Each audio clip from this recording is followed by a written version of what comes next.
शीला जी रसोई घर में अपने पति रामदयाल के लिए चाय बनाने जा रही थी। तभी डोर बेल बजी और वो दरवाज़ा खोलने चली गई। जब दरवाज़ा खोला तो सामने बेटे और बहू खड़े थे। शीला जी कमरे में घुसते हुए पति रामदयाल जी से कहा। रामदयाल जी ने अखबार चेहरे से हटाकर पत्नी की तरफ देखा। थोड़ा गुस्से से पूछा, वो लोग क्यों आए हैं? उनका क्या है यहाँ? थोड़ी सख्ती से बोले, आता हूँ बाहर।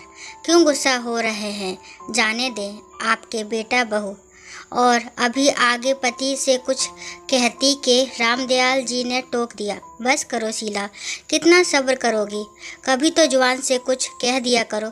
किस मिट्टी की बनी हो? रामदयाल जी बाहर आए तो ड्राइंग रूम में अनूप और रागनी, उनके बेटा और बहू बैठे हुए थे। पिता को देखते ही दोनों उठे और पांव छूने के लिए झुके। ठीक है, बैठो, कहते हुए रामदयाल जी एक सोफे पर बैठ गए। शीला जी किचन की तरफ चल दी। जब तक शीला जी चाय और कुछ खाने पीने को लेकर नहीं आई, तब तक कमरे में गहन चुप्पी छाई हुई थी। शीला जी ने ही पूछा, और सब ठीक है? आज 5 साल के बाद हमारी याद कैसे आ गई? अनूप ने पहले माँ की तरफ देखा, फिर पापा की तरफ देखा और बोला, याद तो मम्मा बहुत दिनों से आ रही थी, पर हिम्मत आज ही कर पाए हैं आपके सामने आने की। और अनूप अचानक उठकर पापा के पास गया और उसने पैर पकड़कर बिलख उठा। रागनी ने मुंह नीचे कर लिया, उसकी भी आंखों में नमी थी। रामदयाल जी ने कुछ नहीं कहा। पापा, थैंक यू शब्द बहुत छोटा है, पर आज आपकी वजह से ही मैं सर उठाकर सबका सामना कर पा रहा हूँ। अगर आपने वक्त पर हमारी सहायता ना की होती, 35 लाख रुपए नहीं दिए होते तो आज मैं जेल में होता। 35 लाख रुपए कब दिए, क्यों दिए, ये मुझे नहीं पता और आपने मुझे बताया भी नहीं। अब आश्चर्यचकित होने की बारी अनूप और रागनी की थी। रामदयाल जी की आवाज़ आई, हाँ, नहीं बताया क्योंकि तुम तब तनाव में आ जाती जब मैं तुम्हें ये बताता कि हमारे इस साहबजादे ने लाखों रुपए लोन लिया था एक फाइनेंस कंपनी से, जिसे ये चुका नहीं पाया और कंपनी ने इस पर केस कर दिया था, तो मैंने वो चुका दिए बस। नहीं पापा, बस नहीं। आपको नहीं पता आपने हमारे लिए क्या किया है। जब सब ने हमारी सहायता करने से मना कर दिया, तब आपने ही बिना कुछ जताए हमें इस मुसीबत से निकाला। मैं और रागनी आज उसी के लिए आपके पास आए हैं। हम दोनों ने आपके साथ जो किया, उसके बाद भी आपने हमारी सहायता की, वो हमारा सर झुकाने के लिए काफ़ी है। हम माफ़ी मांगने आए हैं। आप दोनों प्लीज़ हमें माफ़ कर दें। जो हुआ उसे भूल जाएं। आगे से ऐसी गलती फिर नहीं होगी। हम फिर इकट्ठे रहेंगे।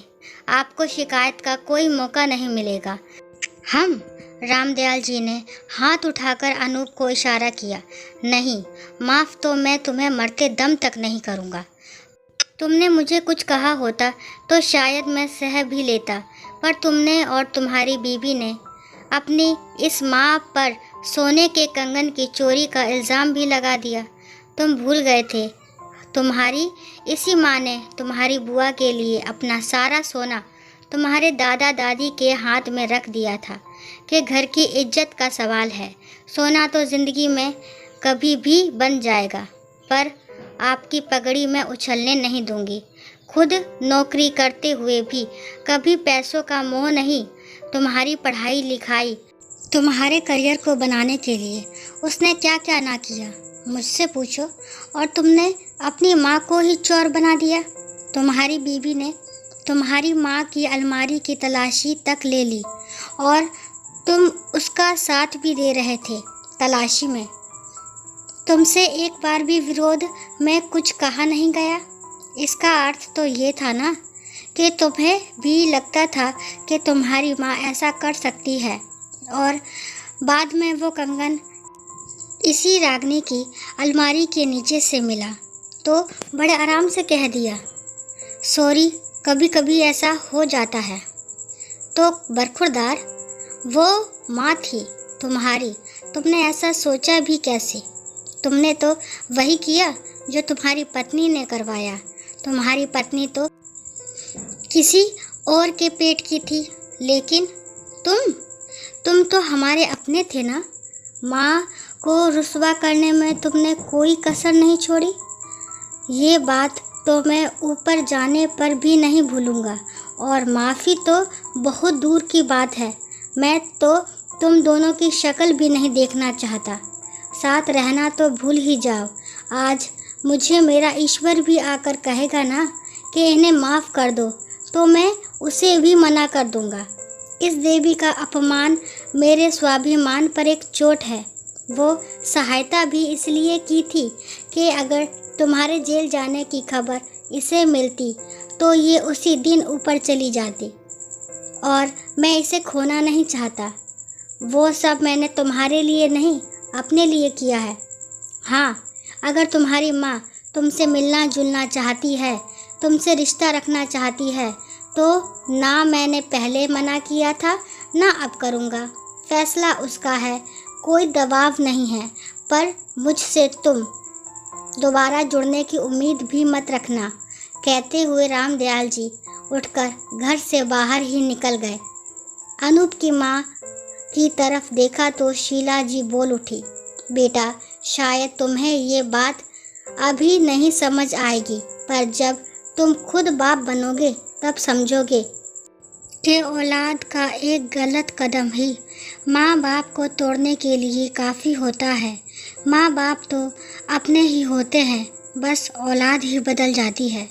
कमरे में चुप्पी का ये आलम था कि सुई भी गिरती तो आवाज़ हो जाती। शीला जी भी कमरे से निकलकर अपने कमरे में चली गई, क्योंकि बेटा और बेटे की मोहब्बत अपनी जगह, लेकिन उनकी भी कोई इज्जत थी अपनी नज़र में। अगर आज वो बेटे को माफ़ कर देती तो खुद की नज़र में कभी उठ नहीं पाती। रागनी और अनूप भी उठकर अपने घर चले गए। अब उनकी यही सज़ा थी, माँ बाप की माफ़ी के बिना ज़िंदगी गुजारनी है। बच्चों को अपने माँ बाप को कुछ कहते हुए सोचना चाहिए। जो माँ हमें हर धूप छाँव से बचाती है, हम उसको चोर कैसे बना सकते हैं? हमें खुद से शर्म आनी चाहिए। कैसे हम अपने माँ को ऐसा बोल सकते हैं? दोस्तों, उम्मीद करती हूँ ये कहानी आपको पसंद आई होगी। कहानी अगर पसंद आती है तो मेरे चैनल को लाइक, शेयर और सब्सक्राइब करे बिना ना जाएं। और इस कहानी के बारे में आपके क्या विचार है, कमेंट बॉक्स में ज़रूर बताएं। और कहानी को लास्ट तक सुनने के लिए थैंक यू।